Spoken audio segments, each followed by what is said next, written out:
আন্তর্জাতিক অঙ্গনে দ্যুতি ছড়ানোর পর এবার দেশের প্রেক্ষাগৃহে মুক্তি পেল বাড়ির নাম শাহানা। সত্য ঘটনা অবলম্বনে নির্মিত এই সিনেমায় উঠে এসেছে একজন নারীর স্বাধীনভাবে বেঁচে থাকা ও জীবন সংগ্রামের গল্প। এতে মূল চরিত্রে অভিনয় করেছেন আনান সিদ্দিকা।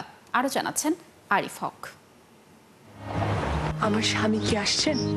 আমি তোমার স্বামী। 90-এর দশকের রক্ষণশীল মফস্বল পরিবেশে বড় হওয়া দীপা পরিবারের চাপে ইংল্যান্ড প্রবাসী এক বিপত্নিকের সাথে ট্রাঙ্ক কলে বিয়ের বন্ধনে আবদ্ধ হন। এরপর দীপা একাই লন্ডনে পাড়ি জমান ভাগ্যের অজানা রাস্তায়, যেখানে তার জন্য অপেক্ষা করছিল এক কল্পনাতীত অভিজ্ঞতা।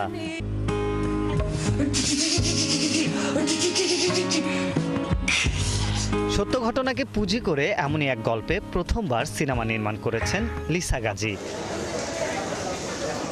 শুক্রবার দেশের প্রেক্ষাগৃহে মুক্তি পেয়েছে সিনেমাটি। দর্শকের সরাসরি প্রতিক্রিয়া দেখতে সিনেপ্লেক্সে এসেছিলেন কলাকুশলী। আসলে যাদের জন্য ছবি বানানো, তাদের পাশে বসে দেখা, এই আনন্দ আমি কোথায় রাখি, এরকম একটা আনন্দ। ছবিতে মানে হাসির কোনো ঘটনা ঘটছে, তখন দর্শক হাসছে, যখন টেনশন তখন তাদের মধ্যে অনেক চিন্তা। এই যে দর্শকদের রিয়াকশনগুলো আমি নিজেও দেখলাম যে আমার সাথে মিলে যাচ্ছে। সিনেমায় মূল চরিত্র দীপার ভূমিকায় অভিনয় করেছেন আনান সিদ্দিকা।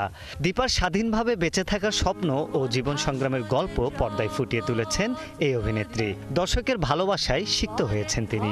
দীপার দুঃখ, কষ্ট, আনন্দ, দীপার অ্যাডভেঞ্চারগুলোকে সঙ্গে করে অবশ্যই নিয়ে যাচ্ছে। আমি কিছু দর্শকের সাথে আমার কথা হয়েছে, আমাকে তারা জড়িয়ে ধরেছে, আমাকে তারা বলেছে যে তারা নিজেদের প্রতিচ্ছবি দেখতে পেয়েছে। এদিন অনেকেই সপরিবারে দেখতে এসেছিলেন বাড়ির নাম শাহানা। দীপার গল্প ছুঁয়ে গেছে তাদেরকে।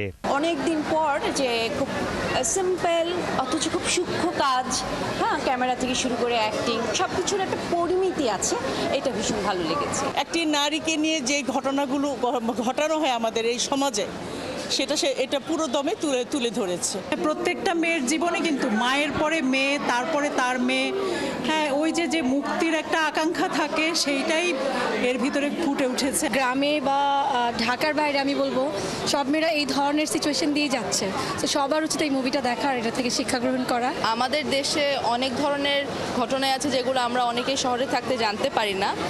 এরকম মুভি দেখলে আমরা বুঝতে পারবো যে আমাদের দেশে এই ধরনের ঘটনাও ঘটে এবং আমাদের শিক্ষা নেওয়া উচিত এসব থেকে। সিনেমাটি দেখতে গিয়ে গল্পের ভেতরে দর্শক নিজের ছায়া খুঁজে পাবেন, এমনটাই বিশ্বাস চলচ্চিত্র সংশ্লিষ্টের। আরিফ হক, ৭১, ঢাকা।